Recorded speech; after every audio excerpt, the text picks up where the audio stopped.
À la une, un conseil des ministres a marqué la rentrée gouvernementale ce mercredi. Points principaux, les élections présidentielles et le dialogue politique dans le pays. Le président a appelé au calme et au dialogue pour des élections apaisées.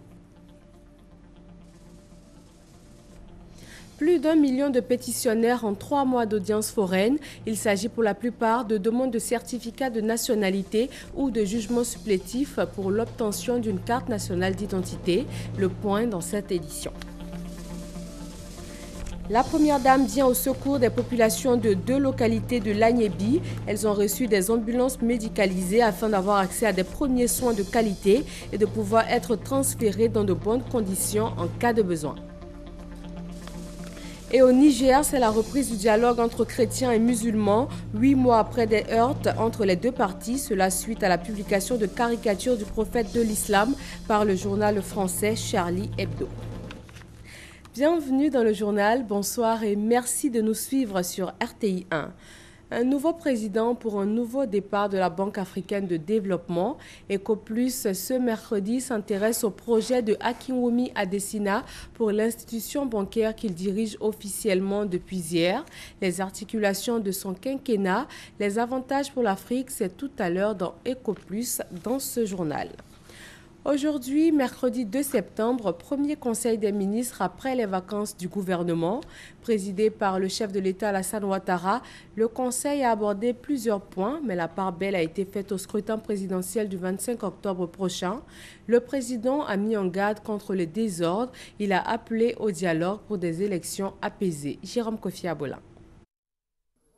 Fini les vacances chez les membres du gouvernement. Depuis l'esplanade du palais présidentiel, on les voit venir dans une ambiance au parfum de retrouvailles à l'appel du Conseil des ministres ce mercredi.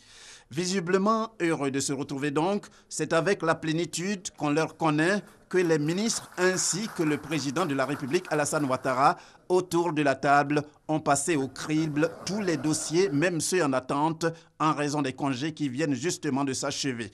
Au cours du point presse sanctionnant ce conseil, le porte-parole du gouvernement sur la question de la liste électorale soulevée par un journaliste dans le cadre du dialogue gouvernement-opposition a été on ne peut plus clair. La question, si l'on en croit Bruno Nabagné-Koné, n'est plus à l'ordre du jour. Un cadre permanent de dialogue a été mis en place par le chef de l'État qui confirme justement sa volonté de discuter avec l'opposition. Un ministre d'État, ancien Premier ministre, est chargé exclusivement de la conduite de ce programme de discussion avec l'opposition. C'est vous dire à quel niveau le président met ce sujet-là. S'il s'agit des listes électorales, vous savez très bien qu'aujourd'hui, ce n'est plus un sujet qui est discutable. S'il s'agit de la CEI, ce n'est plus un sujet qui est discutable aujourd'hui. Toutefois, pour ce qui est de l'élection présidentielle, il n'y a pas d'inquiétude à se faire. Dans ses propos à l'entame du Conseil, le président de la République a donné l'assurance d'un scrutin transparent, crédible et dans la paix. Nous sommes ouverts au dialogue et que le dialogue doit être constructif et les uns et les autres doivent faire preuve de responsabilité car la Côte d'Ivoire est en paix. Elle a besoin de paix. Nos concitoyens ont été traumatisés par ce qui s'est passé donc, il y a quelques années, en 2010, et personne ne veut revenir sur cette manière de faire. Et je constate d'ailleurs que la dernière élection s'est bien déroulée avec la commission électorale indépendante, au premier tour comme au deuxième tour. Donc la commission électorale indépendante améliorée doit pouvoir faire son travail en toute sérénité. Et je répète que cette commission a tout mon soutien. Mais nous devons faire en sorte que tous soient traités de manière équitable. Et je suis certain que la commission veillera à ce qu'il en soit ainsi, mais je tiens à ce que ce climat de paix, ce climat apaisé soit donc maintenu. Vous savez, cette période est toujours une période difficile pour les investisseurs étrangers qui pensent que peut-être les élections vont être comme en 2010. Je voudrais les rassurer que cette élection sera paisible, elle sera apaisée, elle est démocratique dans son organisation. Et il n'y a pas de raison qu'après l'élection, nous ayons les problèmes que nous avons vécus en 2010. Reprise oblige, Le président de la République a félicité le Premier ministre et tous les autres membres du gouvernement pour le travail déjà abattu. Il les a encouragés à persévérer dans cette voie et maintenir le cap pour une Côte d'Ivoire paisible et prospère. L'intégralité du discours du président de la République et le communiqué final du Conseil des ministres vous seront proposés après ce journal. Un communiqué à présent du Conseil constitutionnel. Le Conseil constitutionnel invite M. Nguessan Yao, candidat à l'élection du président de la République du 25 octobre 2015, à bien vouloir communiquer de toute urgence au secrétariat général du Conseil constitutionnel, si à Abidjan de Plateau, 22 boulevard Cadre, ses contacts téléphoniques afin de permettre au Collège des médecins de le joindre. Fait à Abidjan le 2 septembre 2015 pour le Conseil constitutionnel, le président Mamadou Koné. Les audiences foraines 2015 ont enregistré plus d'1 million de pétitionnaires. Ces demandes formulées en 3 mois sont en majorité relatives à des certificats de nationalité ou encore à des jugements supplétifs pour l'obtention d'une carte nationale d'identité. Le point de ces audiences avec Michel Digré. Ce sont 1 755 demandes qui ont été formulées au cours des 3 mois de l'opération d'audience foraine 2015. 499 348 sont relatives au certificat de nationalité. Nous pensons que le bilan est satisfaisant au regard des délais impartis.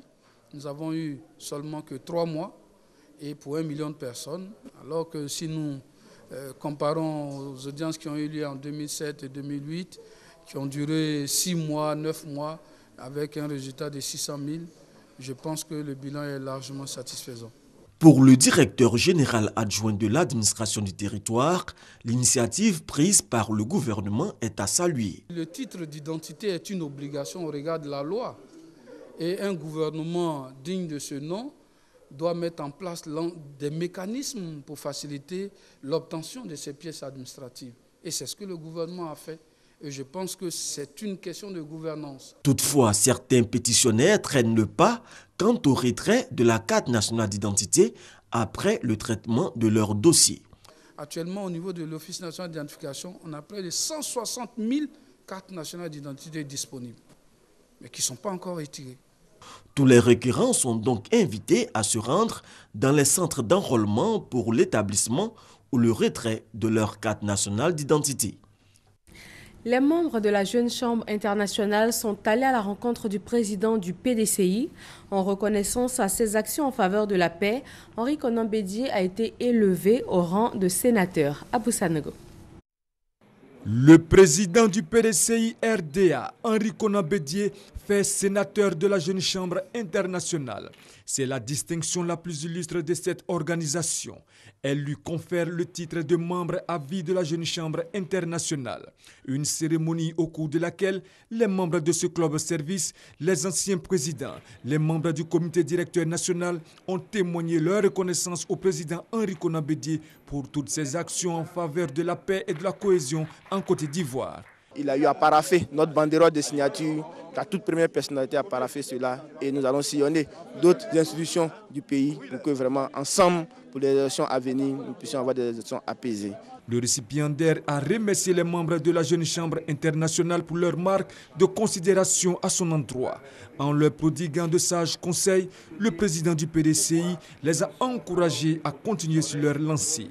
Une caravane de la paix et de la cohésion sociale initiée par la Jeune Chambre internationale va parcourir les autres régions de la Côte d'Ivoire pour sensibiliser les populations à la non-violence et pour des élections apaisées. Des formateurs formés par la Commission nationale des droits de l'homme en Côte d'Ivoire, issus d'organisations non gouvernementales, de la société civile et de partis politiques. Ils sont en tout une vingtaine et il est question de leur donner les techniques afin d'analyser, contrôler et surveiller le respect des droits de l'homme en période électorale. Le reportage est de Gabriel Zani. Pour prévenir des cas de violation des droits humains dans la période électorale, la CNDACI, la Commission nationale des droits de l'homme dans le pays, forme des formateurs issus de la société civile, des ONG et des partis politiques. Ces formateurs vont se familiariser avec les instruments permettant de détecter toute violation des droits de l'homme avant, pendant et après l'élection présidentielle. Un acteur politique ou administratif mis en place à travers des élections crédibles a toute la légitimité pour agir conformément aux droits et pour la réalisation des droits et de tous les droits de tout le monde. Associé à cette formation, la CEI, le représentant de la commission électorale, a défini les différentes étapes du processus électoral. Durant 2 jours, la vingtaine de formateurs va apprendre aussi les techniques de monitoring, la rédaction des rapports de violation des droits humains. Mais après, il leur appartiendra de partager l'enseignement reçu avec les membres de leur organisation ou formation politique. À charge pour eux d'assurer dans une seconde phase la formation d'agents régionaux qui seront déployés avec pour ambition de couvrir l'ensemble du territoire national à travers ces 31 régions administratives. Il s'agit d'un projet ambitieux, notamment en ce qu'il s'inscrit dans l'urgence à 2 mois de la prochaine échéance électorale. Soutenu dans cette activité par l'Agence des Nations Unies en Côte d'Ivoire, ONUCI, la CNDACI va mettre tout en œuvre pour un environnement électoral apaisé. Bien plus, une surveillance accrue du respect des droits de l'homme. Les populations du village de Dodouignon à Gagnoa initient une journée de réconciliation et de développement. Elles ont décidé de soutenir les actions de développement entreprises par le gouvernement ivoirien. Serge Collier. Le professeur Maurice Kakougikawi, les chefs des villages guébiers de la région de Gagnoa, ainsi que les filles et fils de Dodouignon, désormais main dans la main, regardent dans la même direction. Cette image est le symbole de l'unité retrouvée. Les populations guébiers, du fait d'événements passés, s'étaient mises en marche des actions de développement. Désormais, ont affirmé les jeunes, ces incompréhensions sont arrangées aux oubliettes. Nous voulons tourner cette page-là pour nous investir vers le développement, car ce n'est que le développement seul qui peut nous sortir de là où nous sommes. Les cadres et élus guébiers de la région de Gagnoa se sont dit déterminés à parler le langage du développement de la Côte d'Ivoire sous la houlette du président de la République, Alassane Ouattara. L'an 2015 même, c'est une année de réconciliation en soi. Nous avons mis tout notre espoir au président de la République. C'est pourquoi nous avons demandé au ministre Jikawi de venir pour le lui exprimer. À l'occasion de cette journée de réconciliation à Dodouignon, les populations ont fait leur mea culpa au secrétaire exécutif du PDCI, Maurice Kakougikawi, les a félicités. Il lui a surtout transmis le message de rassemblement et de paix du président Henri Konan Bédié, matérialisé par l'appel de Daoukro. Dans notre zone, quand les gens n'aiment pas, ils disent qu'ils n'aiment pas. Donc il n'y a pas de ruse, donc il n'y a pas de raison que je ne crois pas. Et je sais que nous allons faire de très bonnes choses, d'autant plus que le pouvoir a de bonnes dispositions pour le canton guébier. Il suffit que les uns et les autres le veuillent, et les choses vont bien se passer. Le secrétaire exécutif du PDCI était accompagné de plusieurs cadres de son parti, dont Maître Kousougro Siri Émile, délégué communal PDCI de Daloa, qu'il a présenté à ses parents comme un de ses fidèles compagnons. À travers chants et danses, Dodouignon a montré la voie à suivre à la région de Gagnoa pour la victoire du président Alassane Ouattara. 2 ambulances médicalisées offertes aux populations d'Anépé et d'Assikwa. La première dame leur permet ainsi d'avoir accès à des premiers soins de qualité et de pouvoir être transférées dans de bonnes conditions en cas de besoin. Roger Appé, Hervé Blé. 2 ambulances équipées d'une bouteille d'oxygène et d'une civière pour les populations d'Anépé et Assikwa dans le département d'Anzopé. Ces dons de la première dame à Dominique Ouattara vont permettre d'évacuer les malades, blessés graves et femmes en couche vers les centres de santé les plus équipés. Pour le ministre Patrick Achi, représentant la première dame, le taux de mortalité connaîtra une baisse dans la région avec ces 2 ambulances. Lorsque les femmes sont en couche, si ça ne va pas ici au centre de santé et qu'il faut les évacuer, c'est trop de problèmes. Certains, on les met sur des motos, d'autres, on les met sur le dos et quelquefois, on n'a pas le temps de les transporter et certains malades meurent. Au moment où je donne cette ambulance-là, c'est à elle que je pense. Le préfet de région de la Mé a traduit la reconnaissance des populations à la première dame et au président de la République. Ces dons sont la matérialisation d'une promesse de la première dame Dominique Ouattara, promesse faite lors de la visite d'État du président de la République Alassane Ouattara dans la région de la Mé en mai dernier. Poursuivons avec ce communiqué du ministère du Commerce. Les agents du dit ministère observent une grève illimitée depuis le 27 juillet dernier. Le ministre en appelle au sens de la responsabilité. Le ministre lance un dernier appel aux agents concernés afin qu'ils reprennent le travail au plus tard le lundi 7 septembre à 7h30. Passé ce délai, les sanctions prévues par la loi relative aux grèves dans les services publics seront appliquées dans toute leur rigueur à l'encontre des agents n'ayant pas repris le travail. Et c'est signé Jean-Louis Billon, ministre du Commerce. Des journalistes ont reçu une formation pour mieux comprendre le virus de la grippe aviaire. Ils vont pouvoir ainsi contribuer à prévenir la propagation de la maladie sur le territoire ivoirien. Hervé Blé et Aboulaye Koné. 24 heures seulement après l'appui financier d'environ 300 millions de francs CFA apporté par la FAO dans la lutte contre la grippe aviaire qui sévit dans le pays, le ministère des Ressources animales et halieutiques passe à l'offensive. Il a initié un atelier de formation à l'endroit de la presse afin de lui inculquer ce qu'il faut faire en cas de suspicion et des mesures mises en œuvre par le gouvernement. Ces mesures ont consisté à identifier les foyers, à abattre toutes les volailles qui se trouvent dans ces foyers et à abattre toutes les volailles aussi qui se trouvent dans le périmètre de protection. Selon les experts de la santé animale, le virus se transmet par contact direct avec les sécrétions et les déjections d'animaux infectés. Aux mesures connues et arrêtées pour lutter contre le virus en Côte d'Ivoire, le ministère prévoit d'ajouter bien d'autres. Nous avons le contrôle des mouvements de volailles qui fait partie de la stratégie que nous allons déployer à partir de cet atelier. Parce qu'il faut sensibiliser tout le monde avant de mettre en place certaines mesures.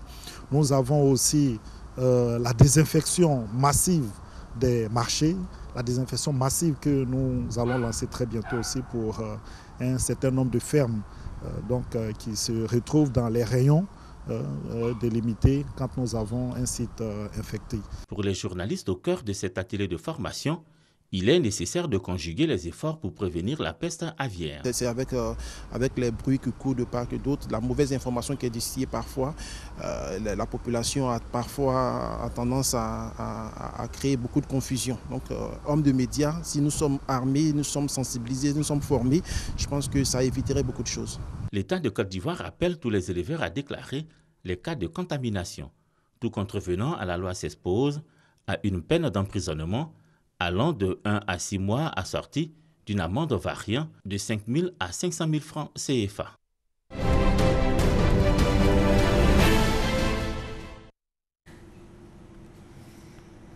EcoPlus ce mercredi s'intéresse à la BAD. Akinwumi Adesina a pris officiellement fonction hier lundi à la tête du groupe de la Banque africaine de développement, un moment qu'il a choisi pour prendre rendez-vous avec le futur de l'Afrique. Ce futur se décline en 3 points essentiels: une agriculture au service des populations, une banque plus performante et une formation au service des jeunes. Tout ceci pour un meilleur devenir de l'Afrique. Dans EcoPlus de ce mercredi, Noël Niagno met en lumière le nouveau départ de la BAD. C'est fait. Adesina Akinwumi a pris fonction ce mardi 1er septembre 2015. Le 8e président du groupe de la BAD, Banque africaine de développement, a d'entrée de jeu affiché sa vision dans le domaine de l'agriculture, nourrir l'Afrique, comme pour faire écho à l'exposition universelle qui a lieu à Milan, en Italie. L'Afrique doit se nourrir par elle-même. Il est inconcevable qu'un continent avec d'abondantes terres arables, de l'eau, une réelle diversité de ses ressources agro-écologiques et un climat favorable soit importateur net de produits alimentaires. Et pourtant, l'Afrique compte 65% des terres arables en jachère dans le monde. Terres qui pourraient répondre aux besoins alimentaires de 9 milliards de personnes sur la planète d'ici à 2050. Et il faut donc repenser l'agriculture africaine. C'est seulement en transformant rapidement le secteur de l'agriculture que l'Afrique pourra répondre aux besoins alimentaires croissants de sa population urbaine, tout en augmentant les revenus de ces millions d'agriculteurs, en majorité des femmes, et en créant les emplois nécessaires. Les autres défis, la facilitation de l'accès à l'énergie, l'industrialisation de l'Afrique, Sans oublier la formation des jeunes, l'espoir de l'Afrique de demain. Et nous revient à nous, les dirigeants africains, de donner à nos jeunes l'espoir de lendemain meilleur. Ceci ne sera possible que si nous leur offrons une éducation qui les prépare à entrer dans le monde du travail et qui leur permet de contribuer au développement de leur pays. Nous devons par conséquent mettre en place un système éducatif solide qui s'adapte en permanence aux besoins du marché du travail. The youth are Africa's biggest asset. La jeunesse est l'atout principal de l'Afrique. Nous devons investir en elle pour développer ses compétences et encourager l'entrepreneuriat, tout en lui offrant un accès à des ressources financières nécessaires pour libérer sa créativité et la puissance de ses entreprises. Les défis à relever sont identifiés. L'institution a-t-elle les moyens de son ambition? Adesina pense que la banque a le potentiel approprié et qu'elle doit faire mieux. Nous devons devenir une banque plus efficace, plus performante, à la rentabilité plus forte et à l'expertise reconnue. Une banque qui adopte et maîtrise de nouveaux modèles flexibles et innovants, propres à favoriser davantage la croissance de nos opérations et de nos revenus. Des atouts à mettre davantage au service de la banque. Une priorité de son mentor, l'ex-ministre nigérian des Finances. La BAD doit être un grand baobab sous lequel vieux et jeunes doivent discuter du leadership et de la gouvernance du continent avec pour objectif construire des institutions fortes. Toutes choses qui permettront de capitaliser les acquis de la banque. En capitalisant sur l'héritage qu'a laissé le docteur Kaberuka, les choses se feront de la meilleure manière. Je pense que ce qu'on a fait, c'était vraiment les priorités africaines du moment. Pour l'heure, Adesina donne à espérer que l'Afrique a son institution pour compter dans le Conseil des continents. C'est un homme de parole, c'est quelqu'un qui aime travailler. S'il le dit, je pense qu'il le pourra, mais il a aussi besoin d'être soutenu. Et en tout cas, pour moi, c'est la meilleure voie, la meilleure stratégie pour que véritablement notre agriculture, n'est-ce pas, le secteur agricole puisse véritablement jouer son rôle de moteur de la croissance en Afrique. Il nous faut forcément aller au développement. Et je pense qu'il va falloir tirer les leçons du passé pour pouvoir trouver les ressources nécessaires à nos développements.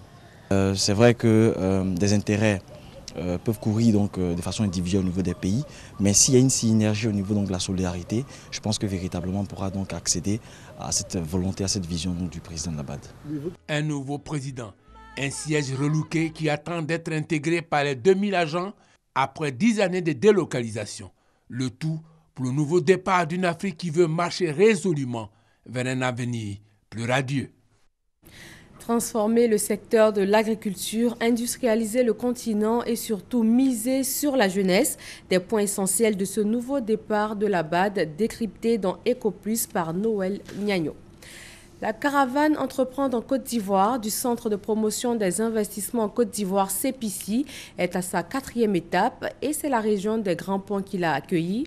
Les populations des villes de Grand Laou, Dabou et Jacquesville ont été informées des nouvelles réformes pour l'amélioration du climat des affaires. Lanciné Bakayoko et Adama Kone. Nécessaires au développement économique, les entreprises nouvelles ne sont pas assez nombreuses aujourd'hui pour peser considérablement dans la vie sociale en Côte d'Ivoire. Il faut donc susciter des vocations pour avoir de nouveaux entrepreneurs, ce pour disposer d'un vivier de nouvelles pousses dans la création d'entreprises. C'est pour cette raison que le Centre de promotion des investissements en Côte d'Ivoire, CEPICI, est venu rencontrer les populations des Grands Ponts, en l'occurrence celles de Grand Laou, Dabou et Jacquesville. Nous voyons qu'il y a beaucoup d'informations qu'ils ne savent pas. Et il y a une nécessité, nous pensons, d'informer, il y a une nécessité de vulgariser, il y a une nécessité d'amener les gens à prendre conscience du rôle qu'ils doivent jouer dans cette quête à l'émergence dans laquelle le gouvernement s'est engagé. Cette caravane dénommée Entreprendre en Côte d'Ivoire, 4e étape à travers tout le pays, a mis en lumière les opportunités offertes par la région, réputée favorable au tourisme, à l'industrie et aux activités de pêche. Au regard des avantages du nouveau code des investissements mis en place en 2012, le jeu en vaut la chandelle. Avec ces données au jour d'aujourd'hui, on a plus de difficultés pour créer une entreprise. J'insiste là-dessus pour que la jeunesse s'intéresse plutôt à l'entrepreneuriat qui vous fait déjà un chef d'entreprise, qui vous fait déjà un créateur d'emplois et non pas chercheur d'emploi. Message reçu 5 sur 5 par une jeunesse désormais bien au fait de ses propres lacunes. Et surtout consciente que son avenir se jouera sur le terrain de l'auto-emploi. Nous les jeunes, on n'est pas formés sur certaines choses. Souvent on se perd dans ce qu'on veut faire. En tout cas, l'initiative du CPC est la bienvenue. La région des Grands Ponts est caractérisée par une forte activité de production et de commercialisation d'attiqués, de tubercules, de coco et de produits halieutiques. Direction Zouaounian, dans l'ouest du pays, des axes ont été reprofilés, des kits offerts aux producteurs agricoles et une ambulance à la ville de Théapleu. La remise de ces infrastructures de base avec Eve Boué. Département de Zouaounian, As-Crozia-le Beple Boutou 1. Que de difficultés dans le passé pour le parcourir, aujourd'hui un souvenir lointain. 5 à 6 heures de temps, 11 km. Mais aujourd'hui, à moins de 15 minutes, j'ai une fois tenté, à moins de 15 minutes, on rejoint facilement en véhicule. Ce sont donc au total 50 km de pistes entièrement reprofilées par le Conseil Café Cacao pour le bonheur des producteurs. Pour aller à la sous-préfecture, vraiment, on arrive à recevoir au moins 1-2 camions par jour. Ça facilite notre déplacement. Une cérémonie donc en hommage aux actions du Conseil Café Cacao dans le département de Zouaounian. Des kits d'une valeur de 6 millions de francs CFA offerts aux coopératives par le Conseil Café Cacao. Des producteurs satisfaits, mais certaines doléances. Pour plus de performance, nous avons souhaité la création d'un champ sémentier et la création de germoirs de café pour permettre d'avoir ce transfert de technologie et faire des productions de semences sur place. Des demandes qui seront certainement prises en compte par le Conseil Café Cacao grâce au Fonds d'investissement agricole et au Fonds d'investissement en milieu rural, lesquels fonds œuvrent pour l'amélioration des revenus et des conditions de vie et de travail des producteurs. Comme ici à Théapleu, le centre de santé urbain est doté d'une ambulance d'une valeur de 30 millions de francs CFA. Imaginez une femme qui rentre en travail le soir et qui n'a pas un moyen de locomotion. Donc cette ambulance est vraiment bienvenue. Le Conseil du Café Cacao, effectivement, est avec les populations à la demande du chef de l'État pour améliorer non seulement leurs conditions de vie, mais aussi leurs conditions de travail. Le bonheur donc des populations, une préoccupation du président de la République, le ministre d'État, ministre du Plein du Développement, fils de la région, promet un soutien sans faille de ses parents au président Alassane Ouattara pour son second mandat. Au Niger, c'est la reprise du dialogue entre chrétiens et musulmans, 8 mois après des heurts entre les deux parties. Cela suite à la publication de caricatures du prophète de l'islam par le journal français Charlie Hebdo, Ben Touré et Alexis Ouedraogo. 8 mois après les émeutes anti-Charlie qui ont embrasé le Niger, musulmans et chrétiens ont amorcé un dialogue en vue d'une cohabitation pacifique. Ce rapprochement entend favoriser le mieux vivre ensemble. Il est devenu nécessaire, sinon obligatoire même vraiment, que vraiment les différents leaders de religion se rencontrent pour se parler. Les participants au dialogue entendent privilégier ce qui les rassemble. Nous devons nous voir en tant qu'humains pour vraiment continuer à vivre dans une coexistence pacifique. Parvenir à ce résultat, des comités de dialogue ont été mis sur pied dans les 8 régions du pays. Le chef de projet Rêve Revalorisation du Vivre Ensemble indique l'objectif principal est de prévenir les conflits d'ordre religieux et maintenir le cordon entre chrétiens et musulmans. Le second résultat est de contribuer au dialogue entre les religions au Niger. Et il s'agit là de faire en sorte qu'il y ait des rencontres, des discussions, des activités pour pouvoir apporter de l'éclairage mutuellement entre la religion chrétienne et la religion musulmane au Niger, pour aller vers une meilleure coexistence pacifique. Le projet Rêve visant à rapprocher les deux communautés est financé par l'Union européenne et mis en œuvre par l'ONG américaine Care International. Ouverture aujourd'hui devant la Cour pénale internationale du procès de l'ex-chef de guerre Bosco Ntaganda. 18 chefs d'accusation sont énoncés par le procureur, notamment crimes de guerre et crimes contre l'humanité en République démocratique du Congo. Alexis Ouedraogo. L'ex-rebelle congolais Bosco Ntaganda est ce matin devant la Cour pénale internationale. L'acte d'accusation du procureur décrit plusieurs crimes contre l'humanité et plusieurs crimes de guerre qu'aurait commis ce milicien de carrière entre le 6 août 2002 et le 27 mai 2003. Bosco Ntaganda et son groupe armé n'ont pas seulement terrorisé la population civile, ils ont également terrorisé leurs propres troupes.